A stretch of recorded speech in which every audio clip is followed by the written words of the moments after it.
नमस्ते दोस्तों, स्वागत है मेरे YouTube चैनल में दैट्स इंग्लिश फॉर एवरीवन। तो आज हम बात करेंगे चीफ सेटल स्पीच के ऊपर। जी हाँ, चीफ सेटल स्पीच के ऊपर, वो भी हिंदी में। तो चलिए हम स्टार्ट करते हैं।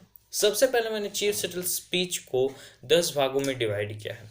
सबसे पहला पार्ट है वो है हिस्ट्री। हिस्ट्री जो कि आपके बुक में दिया नहीं हुआ है, लेकिन उसे हम जानेंगे तभी हम लोग चीफ सेटल स्पीच को अच्छे से समझ पाएंगे। तो चालू करते हैं हिस्ट्री।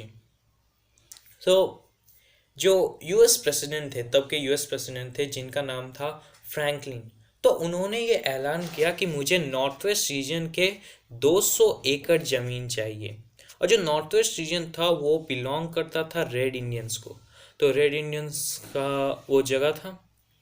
तो जो यूएस प्रेसिडेंट हैं, उन्होंने गवर्नर स्टीवंस को कहा कि जाओ तुम एक एग्रीमेंट साइन करवाओ द रेड इंडियन से, और उसके बदले वो जो चाहते हैं वो मैं दूंगा उन्हें।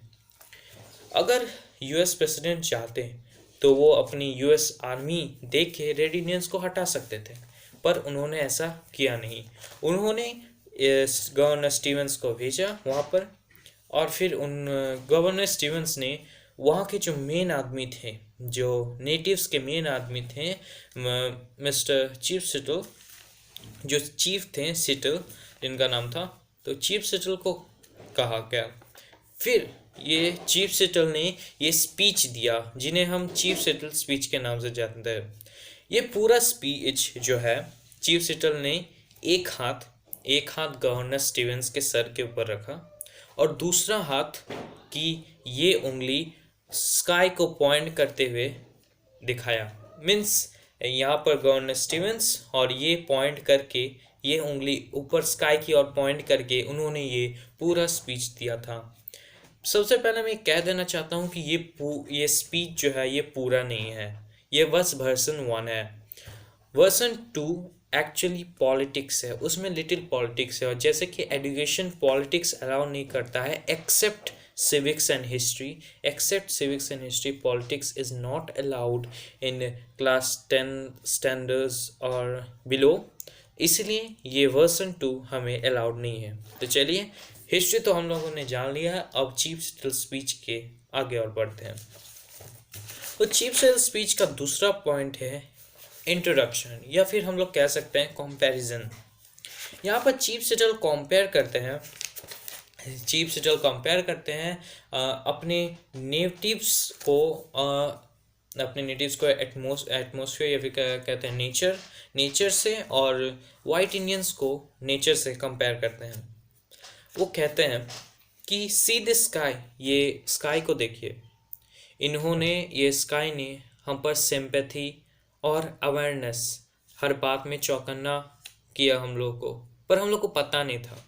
उन्होंने हमें अवेयरनेस और जो सिंपैथी है वो हमें बारिश के रूप में या फिर ड्यू ड्रॉप्स के रूप में हमें दिखाया, पर हमें पता नहीं था कि ये जो स्काई है हम पर अवेयरनेस और सिंपैथी दिखा रही है। आप जो ये वाइट इंडियंस देख रहे हैं ना, ये लोग ग्रासलैंड्स की तरह है। ग्रासलैंड्स में जो हजार लाख करोड़ों अनगिनत जो ग्रासेस रहते हैं, उसकी तरह है ये वाइट इंडियंस। पर अगर नेटिव्स का बात करें, जो नेटिव इंडियंस हैं वो लोग तो उस पेड़ की तरह हैं जो कि स्कैटर्ड हो गए हैं एक वायलेंट स्टॉर्म के बाद ये पूरा स्कैटर्ड हो गए हैं। ऐसा है ये नेटिव्स, जो कि वाइट से बहुत ही कम है। फिर हम लोग जाते हैं मेमोरीज के ऊपर। चीफ सेटल कुछ मेमोरीज बयां करते हैं। वो कहते हैं कि देयर वर तब बहुत ब्रेव सोल्जर्स थे।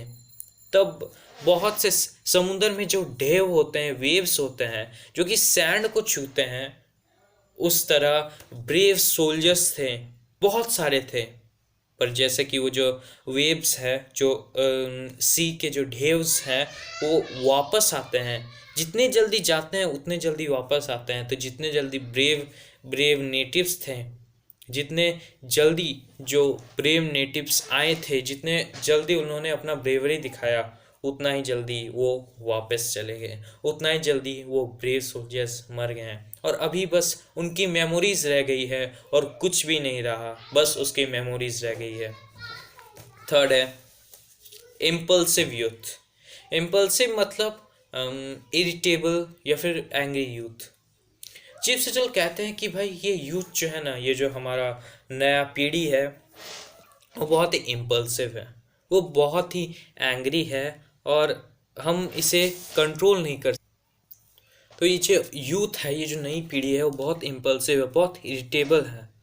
वो क्या करते हैं, अगर कोई भी गलत चीज़ हो या फिर कोई भी चीज़ लगे कि वो गलत है तो वो क्या करते हैं, उन्हें ये किसी इंसान को जो ये गलती करता है उनके मुंह पेंट कर देते ब्लैक कलर से और फिर उनकी बेइज्जती करते हैं। पर असल में वो जो यूथ है उन्हीं का हार्ट ब्लैक है, उन्हीं का दिल इतना गिरा हुआ है, उन्हीं का दिल निग्रो जैसा ब्लैक है, निग्रो जैसा ब्लैक है, इसलिए वो दूसरों का जो फेस है वो ब्लैक कर देते हैं। ये सब चीज़ चीफ सेटल बोलते हैं।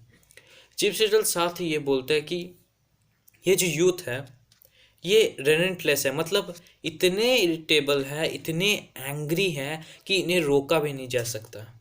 पर जानते हो ये यूथ को समझ में नहीं आएगा, ये तो उन बूढ़े माता पिताओं को समझ में आएगा जो कि घर में बैठे रोते हैं अपने बच्चों के लिए, जो कि लड़ाई करने जाते हैं उन आप वाइट्स के पास।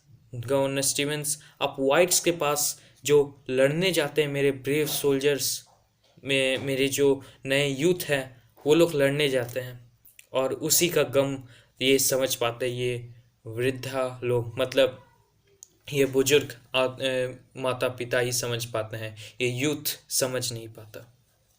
फिर तीसरा है your god is not our God.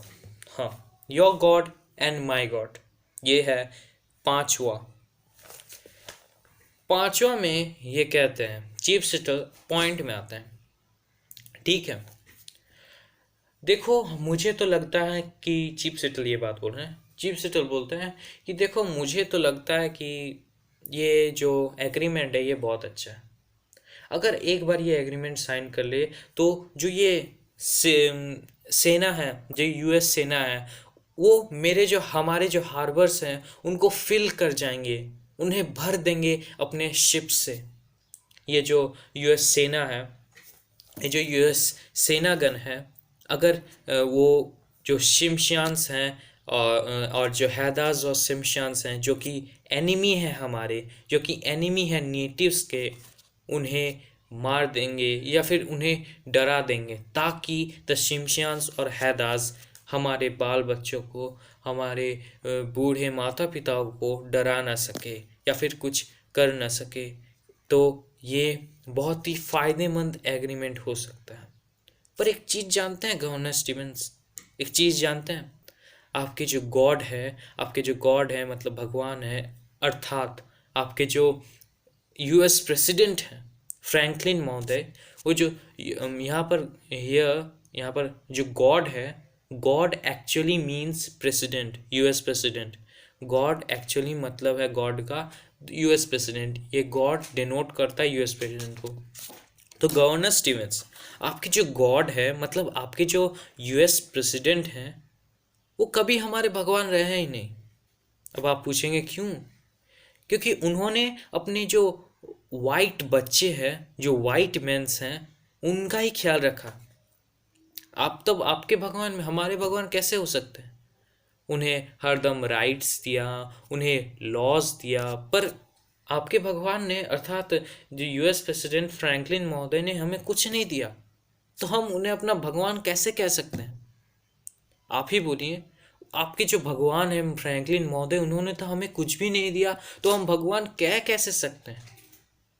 एक चीज़ जानते हैं गवर्नर स्टीवंस, आज तो आप यहाँ पर एग्रीमेंट साइन कराने हैं, हमारे बीच में ना कोई भी चीज़ कॉमन नहीं है सिवाय एक के। एंड नाउ नया अध्याय नया टॉपिक चालू होता है और the 6th point is ancestors of natives and whites. अब चीफ सेटल बोल रहा है कि किस तरह एंसेस्टर्स और नेटिव्स कॉमन है।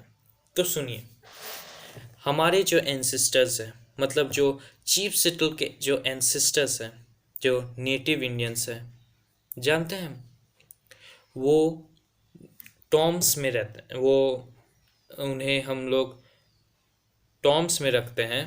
मतलब जो वाइट्स के जो एंसेस्टर्स हैं वो तो टॉम्स में रहते हैं, पर हमारे जो नेटिव्स के एंसेस्टर्स हैं वो टॉम्स में ही नहीं, बल्कि वो हर एक चीज़ इस अर्थ में है उनसे प्यार करते हैं।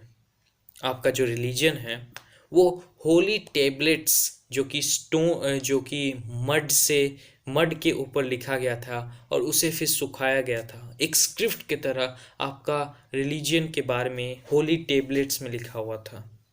पर हमारा हमारा तो बस हमारे दिल में लिखा गया था।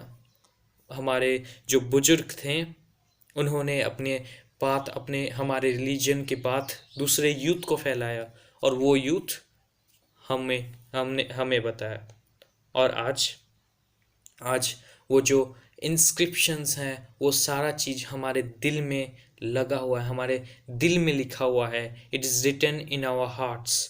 पर आपके रिलीजन के तो स्टोन्स के ऊपर कार्व्ड है। और जानते हैं, और एक चीज़ हमारे भी ट्विन कॉमन नहीं है, वो है हमारे एंसेस्टर्स। आपके एंसेस्टर्स तो दूर चल जाते हैं, स्काई में, हेवन में चल जाते हैं, पर हमारे एंसेस्टर्स इस पृथ्वी को प्यार करते हैं। हमारे जो एंसेस्टर्स हैं ना, वो इस पृथ्वी के जो फूल हैं, जो वाटरफॉल्स हैं, जो पत्तियां हैं, जो बर्ड्स हैं, उनसे बहुत प्यार करते हैं। इसीलिए वो चाहे मर भी जाएं, लेकिन फिर भी वो वापस आते हैं। वो वापस आते हैं यहाँ हम इन पत्तियों से, इन फूलों से मिलने। This is the difference and indifference between us, Stevens महोदय। यही हमारा डिफरेंस है कि हमारे एंसेस्टर्स कैसे दूसरे स्वभाव के हैं, और एक इनडिफरेंस है। Now for later videos of Chief Seattle, मतलब इसके दूसरा अध्याय जिसे हम हिंदी में कहते हैं टॉपिक, दूसरे पार्ट के लिए you have to like, subscribe and share my YouTube channel. So till then, thank you and have a nice day.